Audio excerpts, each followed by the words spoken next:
So Stratford's what's next. I don't know if it was your question or my question, but it seemed like a good question because Stratford is changing and it hasn't finished yet. So it's very worthwhile reflecting, as you are today, about what's worked, what hasn't worked, and how we can shape the future together, because there's plenty more still to do. And I do think we should keep hold of this ambition to do things together. It's been what characterises Stratford in many ways, I think, if you think back through its history of Keir Hardie and the social and political movement around him that sort of focuses on here, or Joan Littlewood, her statue is just down the way, and what she did in terms of communities leading innovative arts and culture, whether it's all the invention of the industrial age. Julie was reminding me that Yardley perfumes was sort of blended and invented down the road from here, amongst many, many other things in the industrial era, or the relationships we've had with developers, or I think of people like John Burton and his colleagues at Westfield, which has stood us well, actually, and we've got a lot out of working together, understanding each other, and going on together. And I think the sort of research that typifies today, perhaps in much of what you're doing, and the citizen-led research, really good stuff, done well, can inform the future. I thought I would do three things, and this is, I just like to use a slide like this because it shows that not all that's brilliant about Stratford is new and shiny. Some of it's old and quite grubby, but lovely all the same. So three things. First of all, just a brief overview of a busy summer from the point of view of the park, Olympic Park, because I know you're going there later. Secondly, some of the challenges that I think face us as the people working around the park there and developing, and then what's ahead in the broader area of Stratford. So just flagging up some things. Many of you will know some of these things, but hopefully leave some time for questions. So a busy summer. It has been a busy summer. I think we're past now 12 million visits to the park, and many of those happened this summer. Some people, the most exciting thing this summer was the slide. It's been very popular. People go up the top of the orbit as opposed to never going up the top of the orbit. It's now busy as opposed to empty, which is very exciting. But for me, there were two things that were really exciting. First was this, because we opened our first primary school, Mossbourne Riverside Academy, up by Hackney Wick there. First primary school on the park, and the young people moved in the beginning of September. We finished it 10 days before, which was handy. And I think that's really lovely, and it's to have built a school before there are homes built, and lots of people not able to go to school, I think is something worth celebrating. And the second thing that we did this summer really was begin to open up the waterways. The waterways have looked beautiful for a while, but it's been difficult for people to get on them for various reasons. So families, pedaling were great, but we've had rowing and canoeing and various other activities on the water. I really love that. It seemed to be an important moment for those of us who've worried about these waterways for many years. The park seemed pretty busy, these dancers and so forth, and I know you've had some, I think later going to talk about who really uses parks in general and this park. My impression, it's just an impression, I haven't counted the numbers yet, we've counted the numbers but haven't got the results, is that it feels more like East London in the park. The demographic is much better, it's much a mixed population, it feels like people from round here. Clearly we're also getting a lot of overseas visitors, which is good. But it had a good feel for me on the park this time. The beach was very successful as a fun fair as well, people enjoying themselves. The other thing that happened, of course, was that we sort of had the influx of West Ham fans for the first time for disappointing games in the stadium. Mixed this, bad news stories about what West Ham fans do to each other in the stadium itself. For me, just going along, I felt a good atmosphere in the park. It's quite nice to see people spilling out the stadium and relaxing by the canals, and that's the atmosphere that hopefully we can engender rather than what gets on the front news pages far too often. My favourite moment in the summer was we were at a slightly tedious sort of staff meeting, which we had in one of the breakout rooms, one of the boardrooms of the meeting rooms of the Aquatic Centre. And I was coming out of the Aquatic Centre, I don't know if you know it. As you walk out across to the exit or the entrance, you pass a glass wall with one side the training pool and then the glass wall, and you can see all the way down the competition pool to the diving pool. And out of the changing rooms came this class of teenagers from one of the local schools, being teenagers. They were hitting each other over the head with kit bags, and the teacher was yelling at them, and it was a sort of typical thing. And then they got to the glass window, and suddenly it just went silent, and they were kind of rapt attention. And the teacher started engaging with them, and it was because Tom Daly, it was just before the games, Tom Daly was on the top board teaching someone to dive. And it seems to me that our dream had been that in the venues, certainly there would be many of those sorts of moments of inspiration, where people, particularly young people, would see something that really grabbed them. And for some of that moment will be life-changing, because they'll just swim a bit more, or they'll take their swimming seriously, or they'll compete, or they'll aim to do something else in life. And the ambition has always been not just to have that happen in relation to sports, but also all the other activities that happen in the park, and particularly with technology businesses moving in, creative organisations moving in, world-class institutions coming to join UEL and others that are there, that there would be many, many such moments of inspiration. And I think as the park becomes busier, one can hope for more of that. Talking on the subject of inspiration, I know that University of East London is in the business of inspiration. That is your business, I guess, in many ways. When I came here, getting on for a year ago, to talk, I think, at the last one of these, I was talking about the Paralympic Legacy Programme and how we'd figured out that many of the organisations moving onto the park, and some of them are jumbled up the top there, we realised were experts in fields of disability or of accessible technology or of inclusive behaviour. And so we hoped that we could mould them together, and we've done that into something called the Global Disability Innovation Hub, which is a bit of a mouthful, I suppose. We did call it Paralympicopolis, which I quite liked, but it's a fun term now. That was launched at National Paralympic Day 2 Saturdays ago by Sadiq Khan. You can see him there with some of our young people who are on our Legacy Youth Voice, who advise us on design, urban design, planning, all those sorts of things. So that's Sadiq Khan. And then we showcased it at Rio. I didn't go, but Connie went to Rio to promote this in Rio. Very, very warmly received. So if you want to know more about that, there's the website there, Disability Innovation. And I think that will be a very significant group of organisations and individuals, local communities, local disabled groups moving forward to really put some focused thought into research and development and design in the sphere of accessibility and disability and inclusion. Okay, so sort of a sort of snapshot of some things that struck me over the course of a busy summer. So challenges. So I'd show this because the first challenge is West Ham fans, okay? Big challenge to everybody. But I say that because as the park becomes busy and these different uses come in, it will throw up conflicts. That's where University College London are going to build a place. And so we'll lose something that we've come to love over the last couple of years, 3 years, that will go. If you look at the very, sorry, I'm stepping away from this thing again, but if you look at the top where Here East is, the white building at the top, and then to the right, those sort of regimented lines of trees. We're going to build something, again, people love it, and there's a big sort of event going on there with lots of big tops at the moment. People love to walk there, walk their dogs there, all that kind of stuff. We're going to take all those trees down in a couple of years' time and start building houses on it, because we always planned to. Again, something that we love that is lost. Some of you will have followed the story of Victoria Wharf up in Hackney Wick, which is sort of just to the side of where I've pointed to those trees, the other side of Here East. Which is a building that we had people in there interim as artists came to like it, but it has to come down in order to build a bridge so that kids can get to the school that I just mentioned, and that they can go, people who live in the houses can get across the river and get to the jobs and get to the station and all those sorts of things. So all of these things are going to be difficult. They were going to rub against each other as the plans that we've had together for many years begin to put into fruition, and the interim uses that we've had there and we've come to like. Have to go away. So that I think there's that whole challenge of busyness, and West Ham fans are the cipher for it. Second is homes, and I know that you've had a whole session on homes. It's something that worries us very much. I think I said this to this gathering before. As you can tell, I'm quite proud of what we've all achieved together in terms of the legacy of the park and so forth. And I think we've done some very special things. Homes, we've done okay, but it's not special. This is just sort of sets out the key neighbourhoods that you know. East Village, 2,500 homes, roughly. That number's not quite right, with 50% affordable, but I put affordable in quotes because we know that we all question how affordable is these days. Chobham Manor, which we're on site with, 828 homes, 28% affordable. And I think there are 15 homes which have people living in them at the moment. That will go up by another 50 by the end of the autumn. Eastwick and Sweetwater, number 3.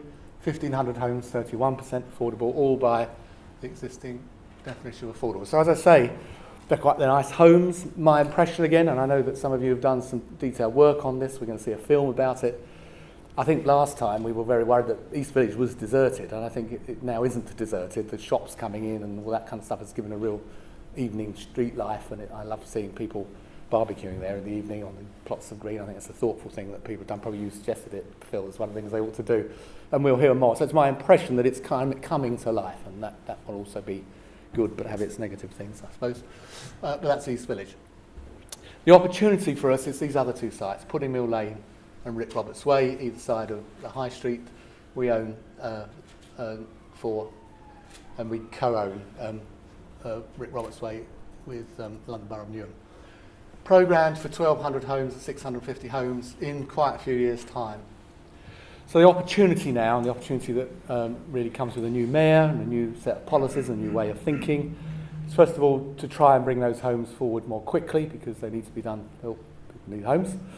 Secondly, to increase the number of homes, certainly because there was a school we were going to build on 5, which we're building somewhere else, so that will mean that we can build some more homes. To increase the percentage of affordable homes, but then really to try and crack this question of what is affordable. And as you know, the Mayor of London, new Mayor of London, is talking about London living rent and other measures that would make renting much more affordable, really. So there's an opportunity with quite two large sites to experiment with and try and deliver something which could be special rather than just kind of okay. The third challenge I wanted to talk about is skills. Now I think, given actually that way back our sort of the primary reason for thinking about development at Stratford was always as a major business location, jobs for local people and skills for local young people and older people indeed is absolutely critically important. And the story of Westfield has been good. Westfield 5 years old, I think last week. I think Dizzy Rascal was there celebrating it. A lot of local people working there, sometimes their first job from leaving school or college. Very successful still in terms of the jobs that are there.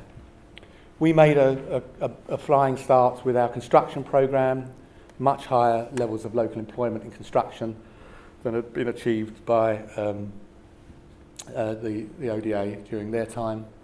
And a real push on construction skills. So these were our first batch of construction apprentices. We've had about 120 apprentices through the site now. We started with fairly general construction skills, and that's become much higher leveled construction skills as we've gone through.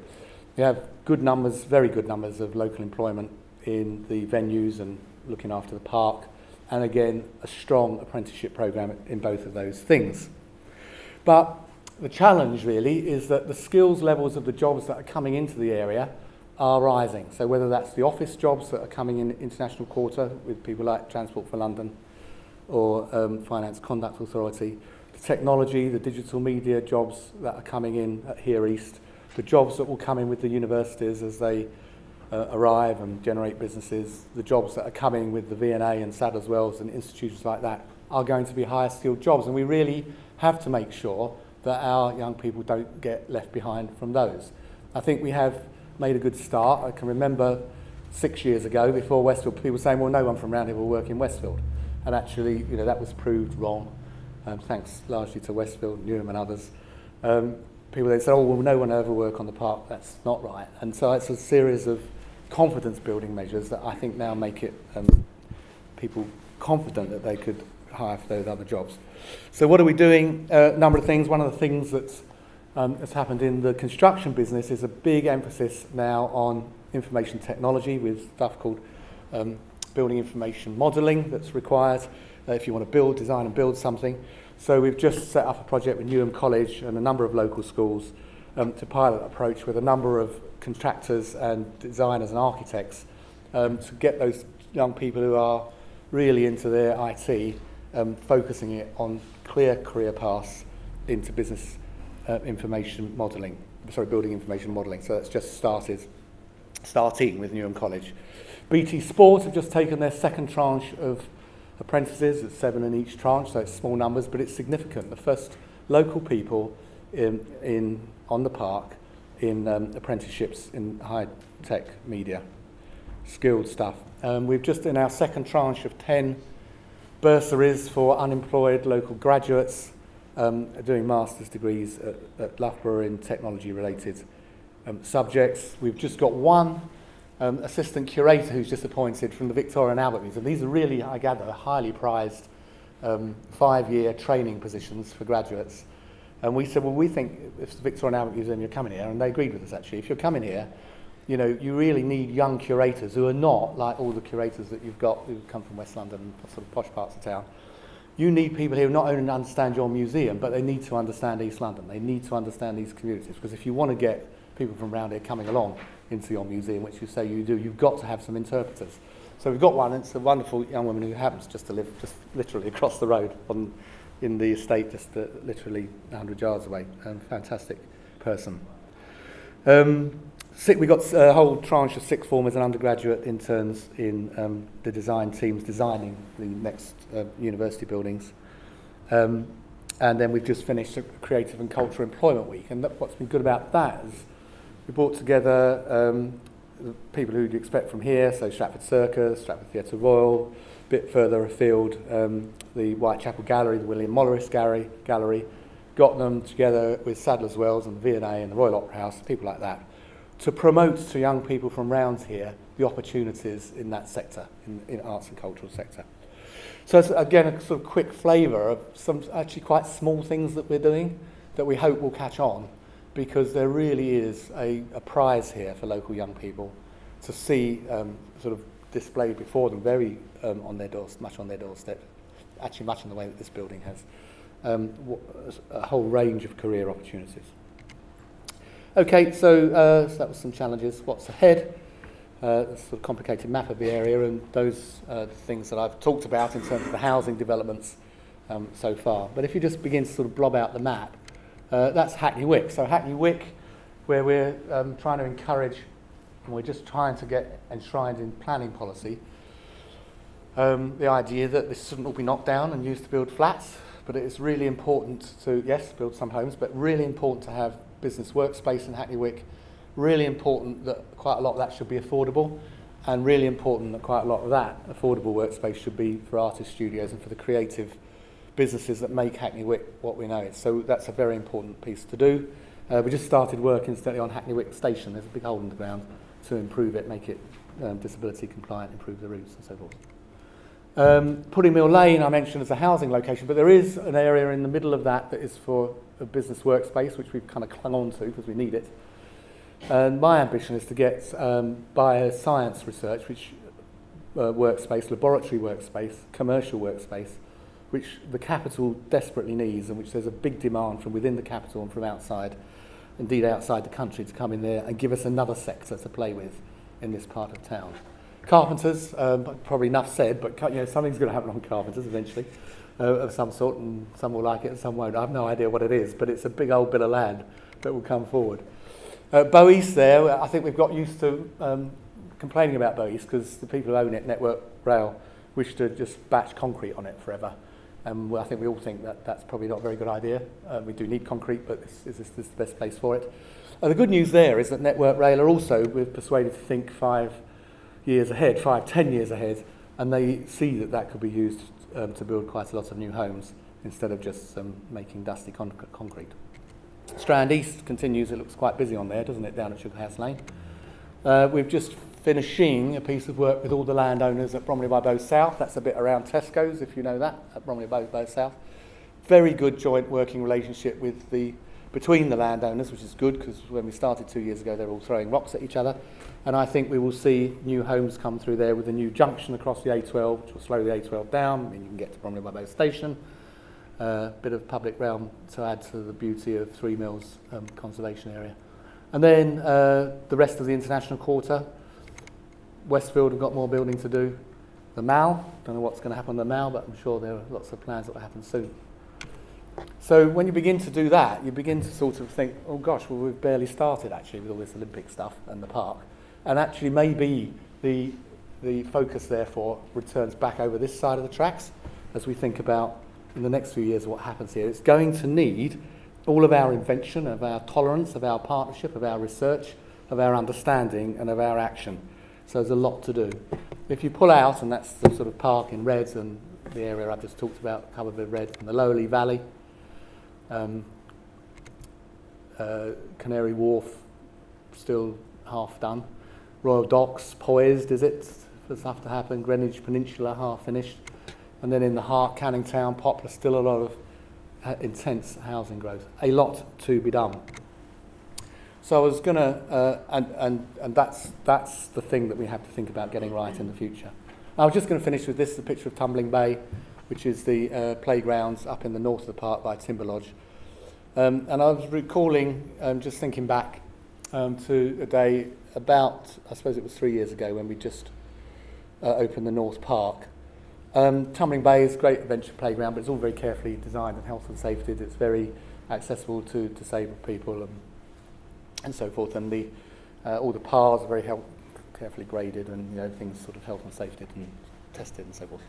And I was standing there showing some people this thing, hot summer day, and a coach drew up, and out got about 40 or 50 silver-haired ladies and gentlemen in their 70s and 80s plus, I suspect, and they gingerly picked themselves up, walked themselves up these little gradual slopes and something, and then they flung themselves down the slide, and they sort of didn't do it one at a time carefully. There's 2s and 3s of them flung themselves down this, and I thought, great, and that seemed to me our role at least, which is to sort of provide a space that's a place where people will meet and a place where people can play. And sometimes those people will be playing or doing sports or having fun or leisure. Sometimes their play will be about study. Sometimes their play will be about discovery. Sometimes it will be about that new business idea or that business growth thought. Sometimes their play will be research. But I hope that what we have in Stratford, both in the park and beyond, actually is both a physical playground, if you like, but also, and I think today is about that, an intellectual space and a cultural space where we can play together and get this place right for the people that live here. Thank you.